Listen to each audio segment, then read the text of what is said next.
Olá, meu nome é Antônio. Eu fiz parte do curso de desenvolvimento e arquitetura .NET com Azure. Essa aqui é a atividade substitutiva, onde eu refiz a última atividade de entrega do Hackathon, certo? Então, primeiro eu vou começar mostrando o código que foi desenvolvido, certo? Onde eu estruturei ele em partes. Eu fiz a API, o core, a infra e o programa de testes. Dentro do meu core é onde eu estruturo as entidades, como por exemplo está a Doctor Available, onde eu monto o objeto do médico e também seto para ele algumas chamadas para chamar dentro da API e setar o objeto, certo? A mesma coisa para os apontamentos, né, onde eu também vou identificar lá se o apontamento era para paciente ou doutor, as datas e os status desse apontamento. Dentro da minha infra é onde eu vou fazer as chamadas para fazer a comunicação, principalmente com o banco de dados. Então, todas as comunicações com o banco de dados são feitas nessa camada, certo? Onde eu seto os contexts, eu vou delegando as ações, por exemplo, adicionar, deletar, né? Basicamente, onde o CRUD é executado. Como, por exemplo, está aqui nessa opção para os apontamentos, o mesmo cabe para os, os médicos, os pacientes e as avaliações dos médicos. Deixa eu fechar aqui para seguir, certo? Agora, na camada da API, é onde a API em si ela vai ficar, né? Então, todas as chamadas para a criação de objetos e também a conexão com o banco de dados são feitas através dos endpoints que eu setei aqui. Por exemplo, esse da autenticação, onde eu seto a rota da autenticação e mostro o que ele vai ser executado, que seria o login, certo? Então aqui ele vai gerar token, vai fazer todo o processo dentro da API para comunicação, certo? E dentro da minha camada de testes, eu setei alguns testes para a verificação do meu código, né? Para independente do código que for setado dentro do meu GitHub que o código está, né? Qualquer modificação ou qualquer alteração que esse código sofrer, ele ele vai executar esses testes também para garantir que está tudo ok, né? Se não tem nada fora dos conformes que foi solicitado dentro dos requisitos, certo? Como está no exemplo essa parte dos doutores, onde eu construí alguns testes para data, certo? ID, também testando o objeto do doctor, certo? Então, criei vários testes aqui para os doutores, os pacientes também a mesma coisa, simulando a criação de alguns, certo? E também vendo a integridade das informações, certo? Agora eu vou mostrar um pouquinho do código rodando. Então vamos iniciar aqui. Ele vai abrir para a gente a telinha do Swagger e o console também já vai mostrar que o Docker e o Kubernetes está rodando por trás. Então aqui, primeiro para fazer o teste, eu vou criar o cadastro de um médico, certo? Então vai ser Antônio, e-mail, gmail.com, a senha 123456, telefone 199 1234 5678, especialidade 0, CRM 12345. Se eu executar,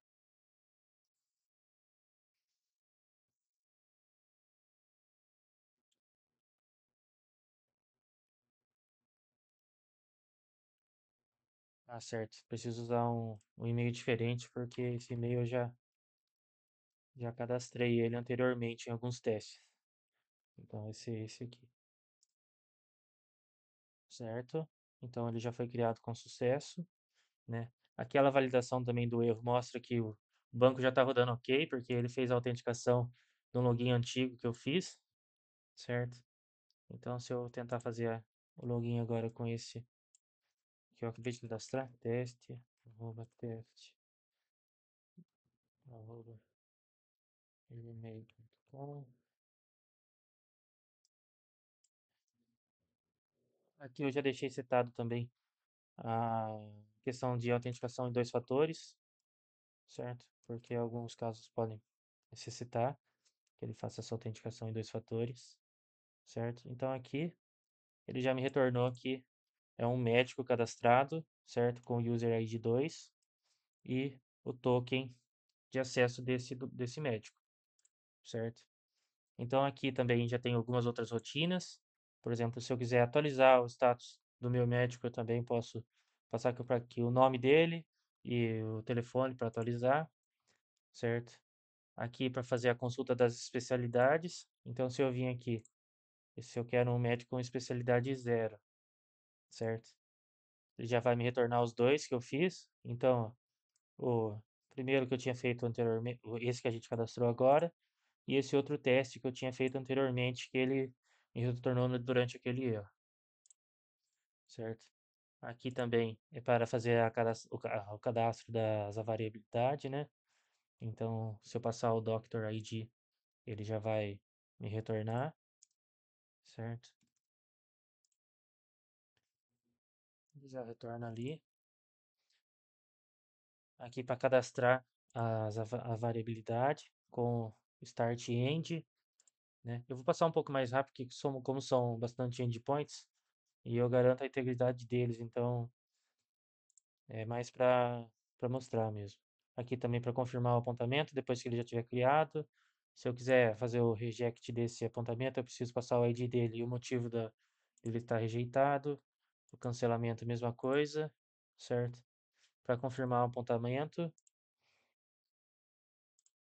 o- os apontamentos pendentes, para ele listar os apontamentos pendentes, para ele listar os apontamentos, desculpa, falei errado, né? Para ele listar os apontamentos confirmados, os apontamentos pendentes, os apontamentos passados e os apontamentos cancelados. Aqui a mesma coisa para os pacientes, certo? Aqui para fazer o cadastro do paciente, então eu passo nome, e-mail, senha, telefone, CPF, ele já vai retornar o OK, né? Vamos fazer mais um teste aqui. Name vai ser teste vídeo, e-mail teste2@gmail.com, senha bem genérica, 123, telefone 199, CPF 123, 60. Certo? Aqui ele já cadastra o paciente. Então, se eu voltar aqui na autenticação, né? Se eu quiser aplicar aqui teste 2, a senha 123, que foi que a gente executou, ele já retorna aqui, ó, paciente com o user ID diferente. Ok? Então, aqui também tem a mesma coisa para o paciente, se ele quiser atualizar os status dele, se ele quiser fazer cadastrar um apontamento, né? Para as avaliações dele, se ele quiser cancelar o que ele apontou, se ele quiser refazer, certo? Aquele apontamento. Aqui para ele listar os apontamentos que estão em aberto e também para ele listar os apontamentos que estão no passado, certo? Aqui também tem toda uma documentação que que eu criei, certo? Então aqui, ó, eu mostro todos os tipos para cada endpoint que eu criei, certo? Então se é string, se é integer, certo? Para o login, então, ó, e-mail string, string, string, string, certo? Para adicionar a variabilidade, né? Eu passo duas strings também para início e fim com data. Então, basicamente a API em si, ela está rodando dessa forma. Agora eu vou mostrar para vocês o GitHub, certo? Onde o repositório está setado e como está também a parte do GitHub Actions que a gente criou, que eu criei.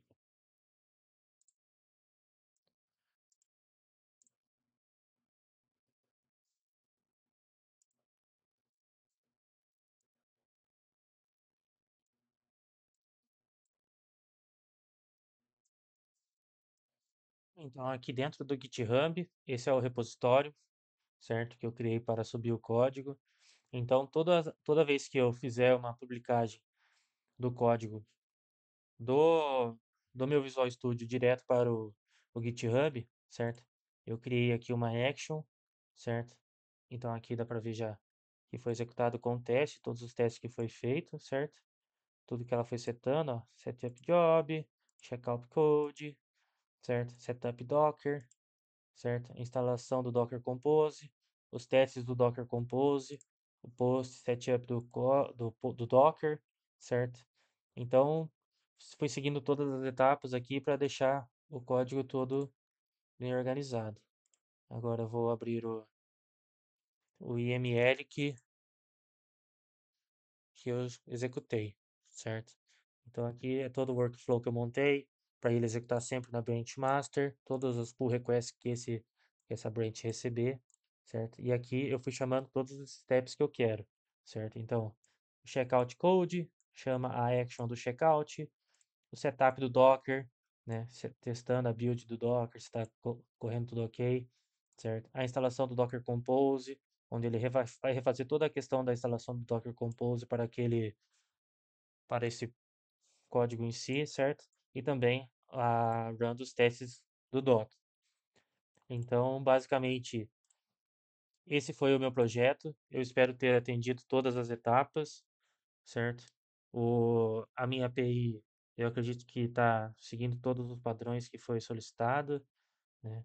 Foi um pouco desafiador ter que refazer o trabalho sozinho agora, mas agradeço pela oportunidade e todo o aprendizado durante essa etapa aí da pós, né? E espero muito ter atingido todos os requisitos. Muito obrigado pela oportunidade e até mais.